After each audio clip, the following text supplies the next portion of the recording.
হাজারো ব্যথা বেদনার পরে ফিরে আসনি তুমি আপন ঘরে। দিনের আলো তুমি ছড়িয়ে দিতে চলে গেলে মদিনায় মক্কা ছেড়ে। হে রাসূল তোমাকে ভুলি আমি কেমন করে। হে রাসূল তোমাকে ভুলি আমি কেমন করে। আল্লাহুম্মা সাল্লি আলা সাইয়্যিদিনা মাওলানা মুহাম্মদ ওয়া আলা আলি সাইয়্যিদিনা রাসূলানা মুহাম্মদ। আলহামদুলিল্লাহ। ঐতিহ্যবাহী ঘোষগাতি মহেশপুর সিদ্দিকে আমিনিয়া ইসারে সওয়াব 14তম তাফসীরুল কোরআন মাহফিলের আজকের দিনের সম্মানিত সুযোগ্য সভাপতি জনাব আলহাজ আব্দুল হক সাহেব, বিশিষ্ট ব্যবসায়ী ও সমাজসেবক। আজকের দিনের আমন্ত্রিত ওলামায়ে কেরামগণ, সামনে উপবিষ্ট ভাই ও বাবাজিরা, পর্দার আড়ালের মা এবং বোনেরা, আমি সকলকে আবারও সুন্নাত তরিকায় সালাম জানাচ্ছি। আসসালামু আলাইকুম ওয়া রাহমাতুল্লাহি ওয়া বারাকাতুহু। সামনে যারা আছে তারা জীবিত না মৃত তা তো বোঝা যাচ্ছে না। সালাম দেওয়া সুন্নাত, না দিলে গুনাহ হয় না, কিন্তু জবাবটা দেওয়া কি সবাই বলেন তো? ওয়াজিব। যদি কেউ ওয়াজিব তরক করে সে কি গুনাহগার হবে না? সবাই বলেন গুনাহগার হবে কি? এই জন্য মুসলমানের মতন বীর বেশে আওয়াজটা দিতে হবে। আমি আবারও সালাম দিচ্ছি, আসসালামু আলাইকুম ওয়া রাহমাতুল্লাহি ওয়া বারাকাতুহু। আলহামদুলিল্লাহ, এবার মুসলমানের মতন আওয়াজ হয়েছে। ইনশাআল্লাহ আজকের মাহফিল সফল হবে। এদিক সেদিক যারা ঘোরাফেরা করছেন খুব দ্রুত মাহফিলের প্যান্ডেলে চলে আসেন।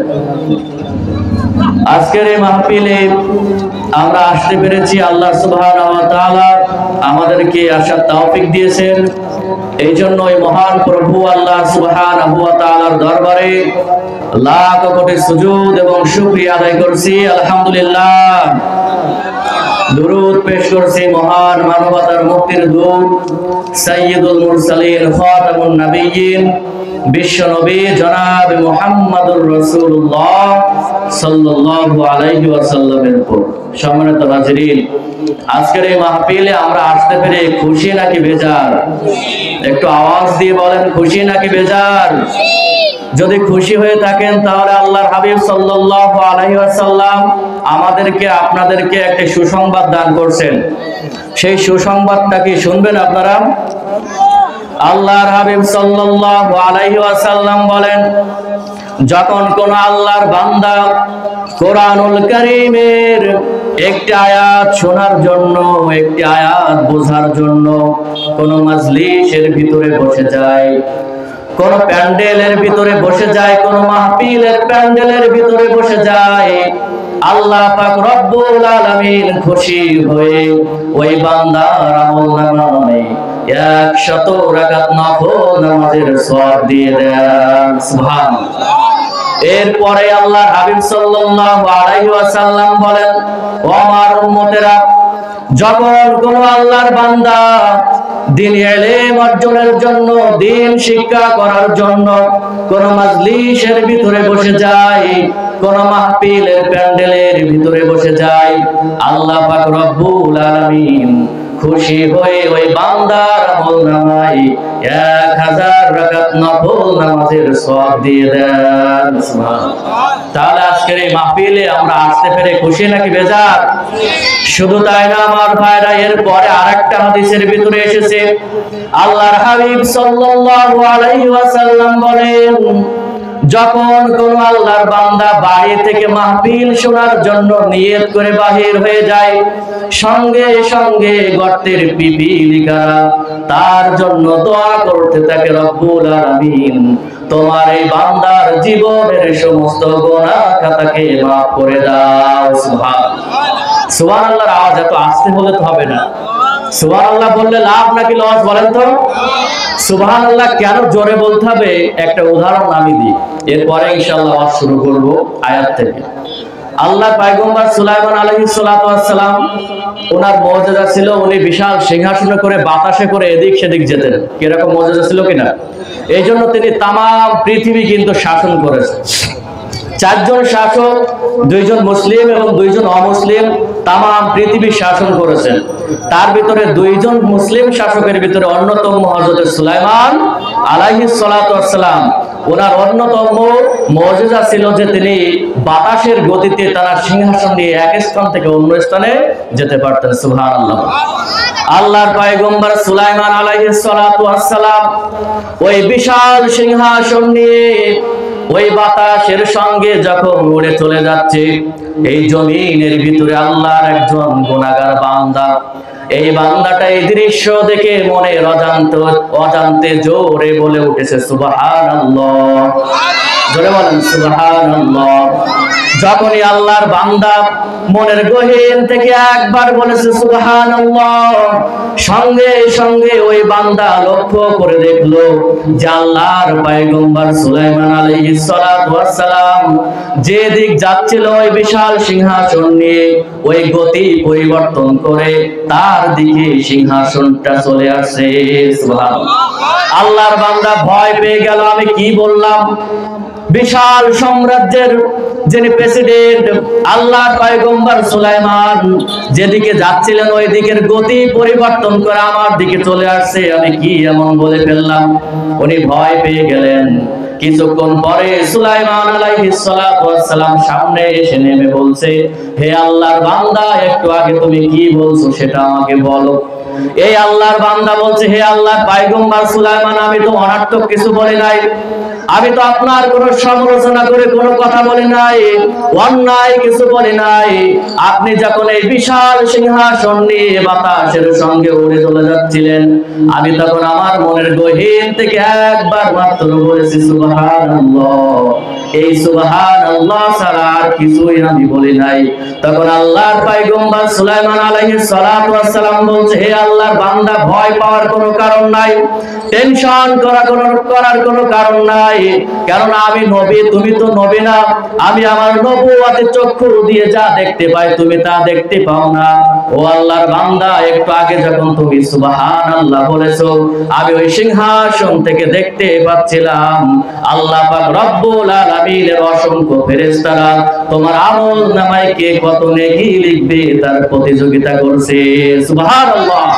এইজন্য সুবহানাল্লাহ বলার প্রয়োজন আছে না নাই? আমরা জোরে জোরে সুবহানাল্লাহ আলহামদুলিল্লাহ বলবো। কি রাজি আছেন ইনশাআল্লাহ?